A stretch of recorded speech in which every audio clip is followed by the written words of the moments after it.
Pansin nyo ba na kaliwat kanan ng sumusulpot ang mga party list?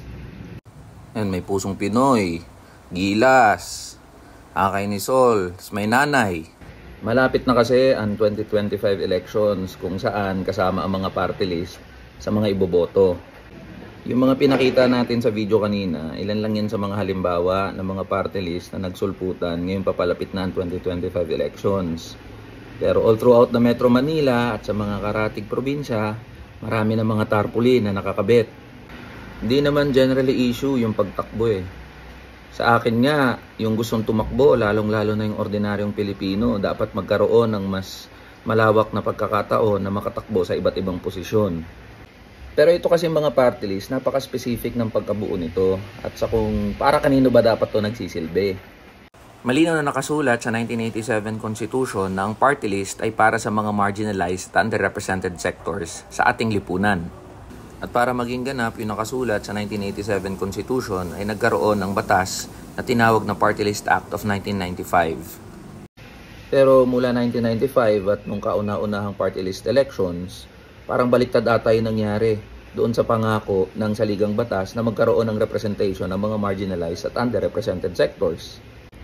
Sa katunayan, sa pag-aaral ng election watchdog na Kontradaya, noong 2019, 50% ng kabuang mga party list groups ay walang malinaw na sektor na nire-representa o advokasya na sinusulong.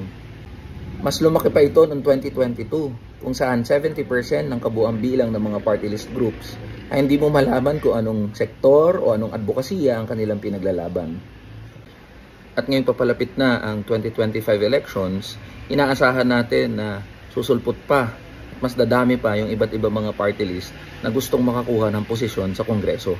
Malaki ang epekto nito sa ordinaryong Pilipino, lalong-lalo na sa mga marginalized at underrepresented sectors. Kasi sa halip na sila ang nabibigyan ng boses sa loob ng Kongreso, nakukuha at naaagaw pa ito ng mga grupo na nagkiklaim na sila daw ay mga marginalized at underrepresented.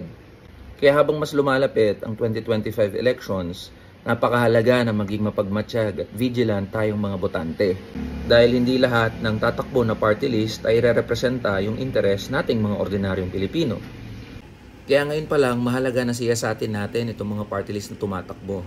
Tignan natin yung kanilang mga track record, yung kanilang mga nominees. Dito pa lang mabubunyag na kung itong party list na ba ito ay magsisilbi sa interes ng mga marginalized at underrepresented sectors.